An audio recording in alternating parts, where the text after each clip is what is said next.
के कारण संभवतः आप सब लोगों को जानकारी होगी कि एक विशेष यात्रा पर हम सब लोग निकले हैं।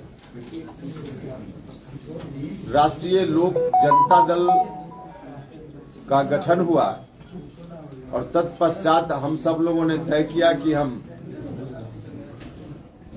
बिहार यात्रा पर निकलेंगे और जहां जहां महापुरुष बिहार की धरती से हुए हैं हम उनका चरण स्पर्श करेंगे, उन जगहों पर जाकर, और साथ ही लोगों से भी बात करेंगे कि क्या राजनीतिक परिस्थिति बिहार में बनी जिस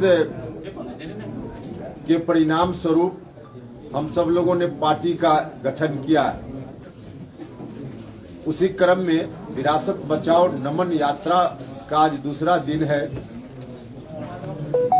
पूरे बिहार की यात्रा है अलग अलग दिन में।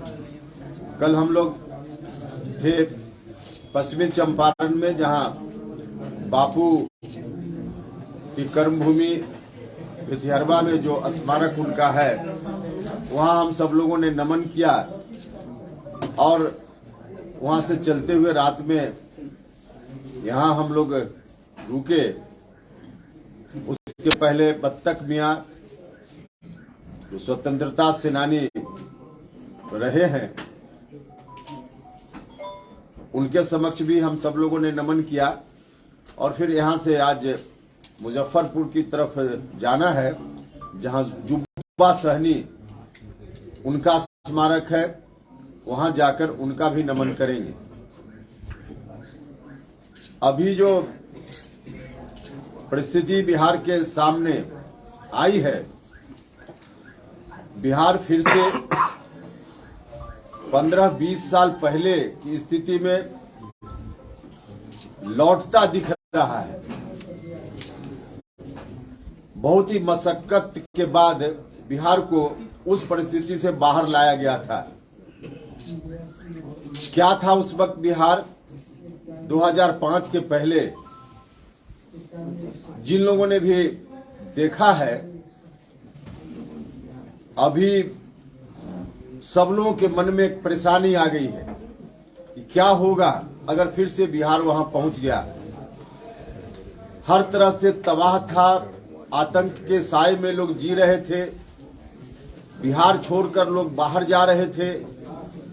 बिहार से बाहर बिहारी कहलाना अपमानजनक हो गया था। महिलाओं को शाम होते घर से निकलना, सड़क पर चलना दूभर हो गया था। हर तरह से बिहार बर्बाद हो रहा था। उस अंधकार से बिहार को बाहर निकालने के लिए नीतीश कुमार जी आगे आए और हम सब लोगों ने मिलकर संघर्ष किया। बिहार की जनता ने आशीर्वाद दिया, कामयाबी मिली तात्कालिक रूप से और बिहार उस स्थिति से बाहर आया। नीतीश जी का शासन इतने दिनों से चल रहा है, नीतीश जी ने बहुत अच्छा काम किया, लेकिन अंत में आकर दुख इस बात का है, दुर्भाग्य इस बात का है कि फिर से नीतीश कुमार जी ने बिहार को वही सौंप। यह जो दुर्भाग्यपूर्ण स्थिति है, इस स्थिति में हम सबों ने संकल्प लिया है कि बिहार को नहीं जाने देंगे। 2005 के पहले वाली स्थिति में बिहार को नहीं पहुंचने देंगे। वैसे संकल्पित लोगों के द्वारा बनाई गई यह पार्टी राष्ट्रीय लोक जनता दल है। हम लोग हर तरह से संघर्ष करेंगे, जो करना हो प्रजातांत्रिक तरीके से, संवैधानिक तरीके से करेंगे, लेकिन बिहार को फिर से वहां नहीं लौटने देंगे। यह हमारी पार्टी का संकल्प है। इस दौरान जब जनता दल यूनाइटेड में हम थे और वहां हमने कोशिश की कि नीतीश कुमार जी उस रास्ते पर नहीं जाएं, पहला प्रयास मेरा वही था कि नीतीश जी का जो कदम उस ओर बढ़ गया है उसको किसी तरह से रोका जा सके। हमने बहुत प्रयास किया लेकिन उसमें सफलता नहीं मिली। उल्टे मेरे बारे में क्या क्या नरगल बातें की गई। मेरे बारे में कहा गया कि उपेंद्र कुशवाहा अति महत्वाकांक्षी हैं, इसलिए इस तरह की बात कर रहे हैं। फिर मुख्यमंत्री जी की ओर से कहा गया कि जहां जाना हो चले जाएं। अब मुख्यमंत्री जी ने खुद ही जब ठान लिया है तो उनको जहां जाना हो जाएं। हमने कहा कि हम तो वहां नहीं जाएंगे, कम से कम जहां आप बिहार को ले जा रहे हैं। मेरे बारे में यह भी कहा गया कि पार्टी में आए तो बहुत सम्मान इनका हमने दिया और फिर विधान परिषद का मेंबर बना दिया। विधान परिषद का मेंबर बनकर अगर जनता की सेवा करना संभव नहीं है, गलत रास्ते पे पार्टी जा रही थी, तो विधान परिषद की सदस्यता मेरे लिए कोई बड़ी चीज नहीं थी। मैंने उसका त्याग किया। और कई बार लोग यह कहते हैं कि कई बार इन्होंने इधर से उधर जाने का निर्णय लिया। हाँ, इस बात को हम स्वीकार करते हैं, लेकिन दूसरे लोगों की तरह कुर्सी के लिए इधर से उधर हमने कभी नहीं किया है। लोग संघर्ष को छोड़कर सड़क से सदन में जाने के लिए इधर उधर करते हैं, और हमने तो हमेशा, हम कुर्सी पर थे, सदन में थे, उसको छोड़कर संघर्ष पर जाने के लिए, सड़क पर जाने के लिए, सदन से सड़क की ओर हमारी यात्रा हमेशा रही है। तो इसलिए जनता के सवालों का हल निकालने के लिए हम पहले भी संघर्ष में आए हैं, इस बार फिर हम संघर्ष में आए हैं। चंपारण के इलाके के लोगों से मेरा हाथ जोड़कर अपील है, आग्रह है कि सब लोग मिलकर हमारा साथ दें और बिहार को वहां जाने से बचाएं, नहीं तो अनर्थ हो जाएगा। यही मेरी ओर से है। आप कुछ पूछिएगा तो उसका जवाब दें। कल रात में मैंने आपसे एक सवाल पूछा था आर्मी के जवान के ऊपर, उम्मीद है कि आपको हाँ, उसके बारे में, उसमें आगे क्या करना चाहिए, उसके बारे में मुझको जानकारी हमने ली लोगों से। बिल्कुल ही क्रूरतापूर्ण व्यवहार पुलिस के लोगों ने किया है। आजाद हिंदुस्तान में इस तरह का बर्ताव शासन की पुलिस करे, यह सोचा भी नहीं जा सकता है, कल्पना भी नहीं की जा सकती है।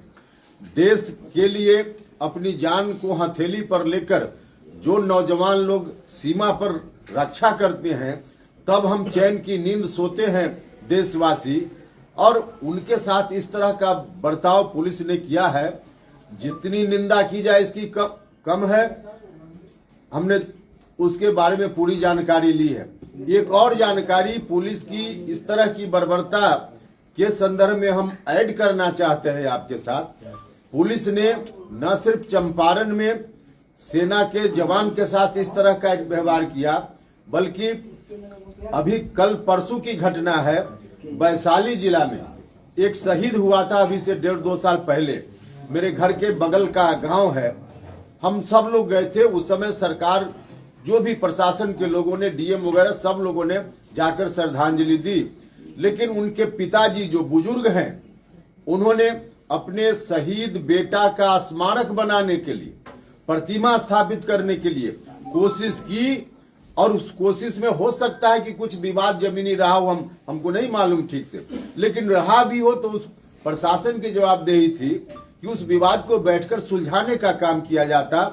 उल्टा उनके पिताजी को पकड़ करके पुलिस ने जेल में बंद कर दिया है, अरेस्ट करके। आज जेल में बेचारे बंद है 2 दिनों से।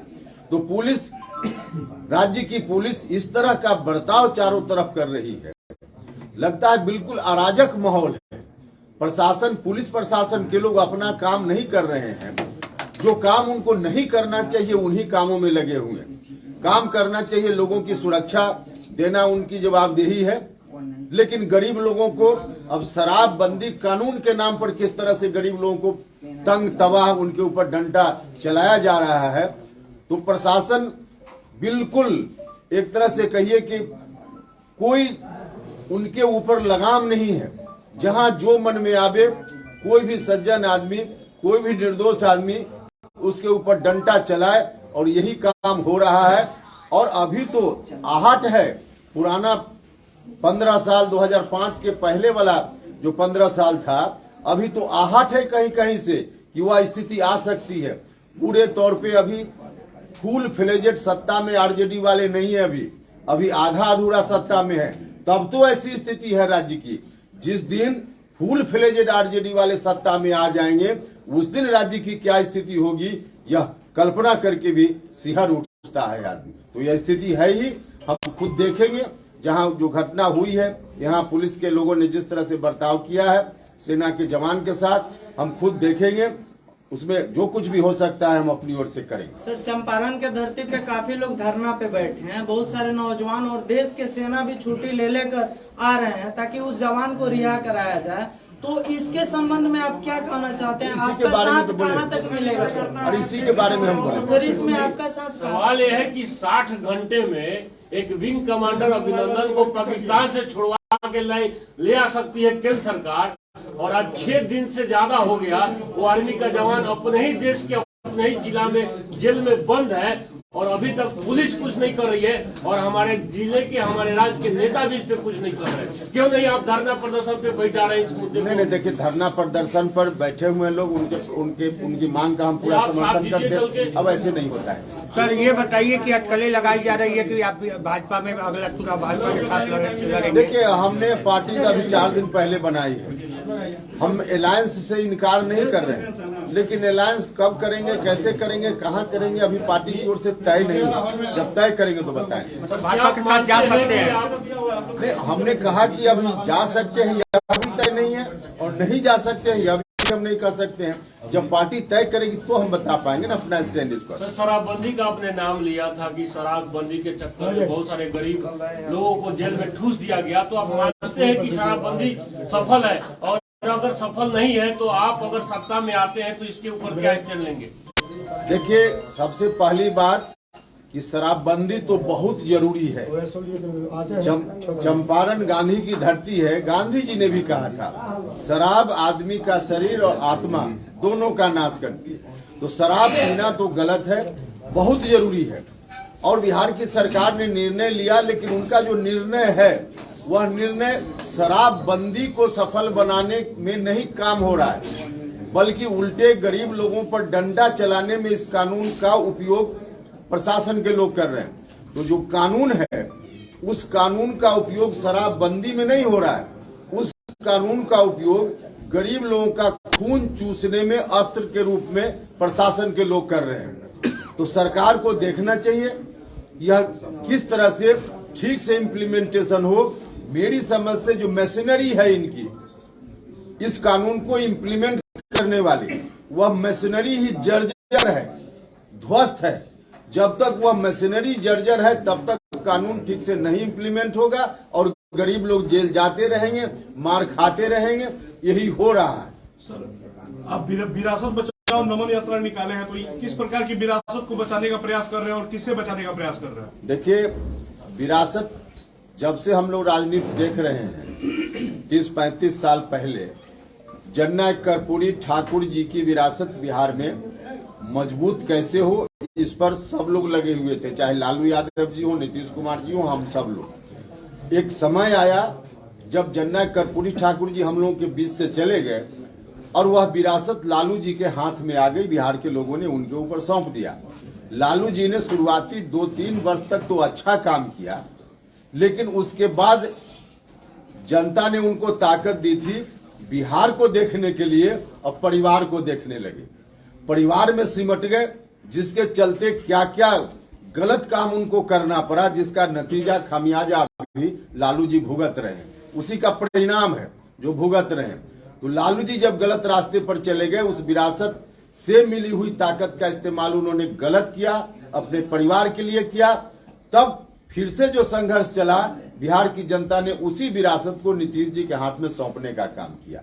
अब नीतीश जी इस विरासत को लेकर आगे बढ़े, लेकिन अंत में उसी विरासत को फिर से नीतीश जी वही सौंपने की बात कर रहे हैं जहां से वापस लाने का काम हुआ था। तो आज नीतीश जी के हाथों यह विरासत खतरे में है, इसलिए इसी विरासत को हम लोग आगे ले चलना चाहते हैं। उसी विरासत की बात मैंने। उपेंद्र जी, विरासत लेकर चल रहे हैं आप, खतरे में हैं। आज नीतीश जी का जन्मदिन भी है, तो क्या आप... जन्मदिन है तो मेरी ओर से उनको शुभकामना। व्यक्तिगत रिश्ता मेरा है, राजनीतिक रिश्ता उनसे नहीं बन सकता है, हमने कह दिया है। लेकिन व्यक्तिगत हमने कहा है एक दिन कि व्यक्तिगत रूप से उनको कभी जरूरत हो, भगवान न करे कभी वैसा दिन आए, लेकिन कल्पना कीजिए कि कभी खून की जरूरत हो तो उपेंद्र कुशवाहा खून देने के लिए सबसे पहली पंक्ति में आगे खड़ा रहेगा। राजनीतिक रूप से नहीं सही लेकिन व्यक्तिगत रूप से यह रिश्ता रहेगा। और इस रिश्ता के तहत आज उनका जन्मदिन है, हम उनको शुभकामना देते हैं, बधाई देते हैं, लंबा जीवन उनका हो, स्वस्थ रहे, इस बात की हम कामना करते हैं। माने राजनीतिक तौर पर नहीं, उनको व्यक्तिगत जब जरूरत हाँ, व्यक्तिगत रूप से इस बात में कितनी सच्चाई है कि प्रधानमंत्री बनने के लिए राजग से नीतीश कुमार अलग हुए? देखिए, अगर इसमें सच्चाई भी हो तो फिर और आप सब लोगों को संभवतः याद होगा कि जनता दल यूनाइटेड में या उस समय महागठबंधन की जो आज पार्टी है, किसी भी व्यक्ति ने तब नहीं कहा था कि Nitish Kumar prime minister material हैं। तो उस वक्त मेरी समझ थी कि जनता दल यूनाइटेड को हम मजबूत करेंगे, उस काम में हम लगे हुए थे। पार्टी मजबूत होगी तो रास्ता निकलेगा। लेकिन धीरे धीरे जब पार्टी ही कमजोर होने लगी और आज तो वहां तक पहुंच गए हैं, जो उनके साथ वाले लोग हैं अब उनको शिखंडी, बेशर्मी, भिखमंगा आरजेडी के लोग कह रहे हैं। तो आरजेडी के लोग जिस तरह से उनको बेइज्जत कर रहे हैं, अपमानित कर रहे हैं, अब इस परिस्थिति में साथ वाले ही जब इस तरह का बर्ताव उनके साथ कर रहे हैं, पर खड़े हैं, आधार ही उनका खिसक रहा है, तो खुद व्यक्तिगत आधार, पार्टी का आधार खिसक जाएगा तो दूसरे लोग क्या मदद करेंगे? सर, एक सवाल, बिहार के लोग एक नया सीएम चेहरा देखना चाहते हैं। अगर आपको ये मौका मिलता है सर, तो आपका मुख्य विचारधारा क्या होगी बिहार के लिए? देखिए, अभी हम कोई अपने को मुख्यमंत्री के रूप में, माफ कीजिएगा, नहीं देख रहे हैं, लेकिन जो भी ताकत बिहार की जनता आगे आने वाले दिनों में देगी, तो हमने कहा कि बिहार को सिर्फ बचाएंगे नहीं, बिहार को बनाएंगे भी हम लोग, और बनाएंगे जैसा बिहार जननायक कर्पूरी ठाकुर चाहते थे उस तरह का बिहार बनाएंगे, जैसा बिहार डॉक्टर लोहिया चाहते थे, समाजवादी विचारधारा के लोग चाहते थे। सत्ता किसी खास हाथ में, किसी खास परिवार में केंद्रित नहीं होने देंगे। सत्ता का विकेंद्रीकरण नीचे तक, जो समाज की अंतिम पंक्ति में खराब व्यक्ति है वहां तक भी हो, इस काम में हम लगेंगे।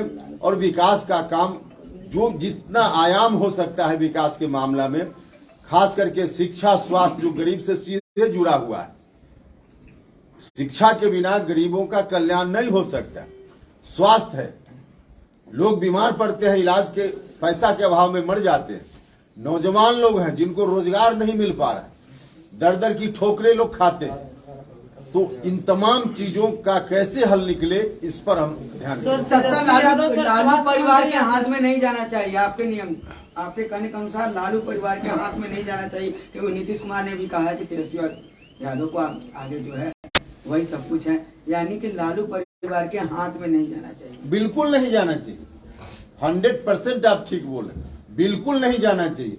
वहां चला गया तो बिहार फिर से पहले से ज्यादा खराब स्थिति में पहुंच जाएगा। सर, एक दिल्ली से जुड़ा हुआ सवाल है। मनीष सिसोदिया को सीबीआई ने गिरफ्तार किया, उन्होंने इस्तीफा भी दे दिया है, उस मुद्दे पर आपकी क्या राय है? अब देखिए, उसका क्या मेरिट है, केस का नहीं मेरिट है, मुझको नहीं उतना मालूम, तो हम कैसे उस पर। एक सवाल मेरा है सर कि क्या आप अपने राजनीतिक करियर से संतुष्ट हैं, और अगर नहीं तो कौन सा गलती मानते हैं कि जिस मुकाम पे आपको होना चाहिए राजनीति में वहां तक आप नहीं? नहीं, बिल्कुल नहीं।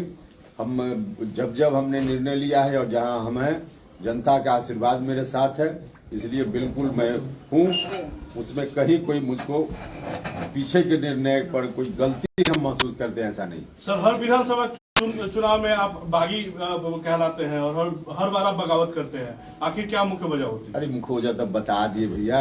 हम कभी भी बाहर आते हैं तो कुर्सी से उछलकर कुर्सी पर जाने के लिए नहीं आते हैं। दूसरे लोग एक कुर्सी से उछलते हैं तो दूसरी कुर्सी सुरक्षित करने के लिए जाते हैं, और हम तो कुर्सी पर बैठे हुए होते हैं और कुर्सी छोड़कर सड़क पर जाते हैं। तो आप देख नहीं रहे, हम तो सड़क पर जाने के लिए, हम चाहते तो आराम से ठंडा घर में रह सकते थे कि नहीं रह सकते थे, हमको कोई दिक्कत थी? आपको सड़क ही पसंद है ज्यादा। जनता के सवालों का हल अगर सड़क से निकलना है तो सदन में रहकर हम क्या करेंगे? सदन में रहकर जनता के सवालों का हल निकले, इसलिए सदन में लोग जाता है। और वहां अगर नहीं हल निकल रहा है तो फिर सड़क पर आकर जनता से ताकत लेने की जरूरत पड़ती है, और इसलिए हम ऐसा करते हैं। एक चीज और, क्योंकि कल जो बजट आया है उसमें बहुत जोर शोर से कहा जा रहा है, एक मिनट जी बोलिए जी। बहुत जोर शोर से कहा जा रहा है कि नौकरियों की संख्या बढ़ेगी। सबसे पहली बात, बेरोजगारी की समस्या का हल सरकार नहीं बता रही। हम सरकार से पूछना चाहते हैं, क्या कुछ विभागों में सरकारी नौकरी दे देने से बेरोजगारी की समस्या का हल हो जाएगा?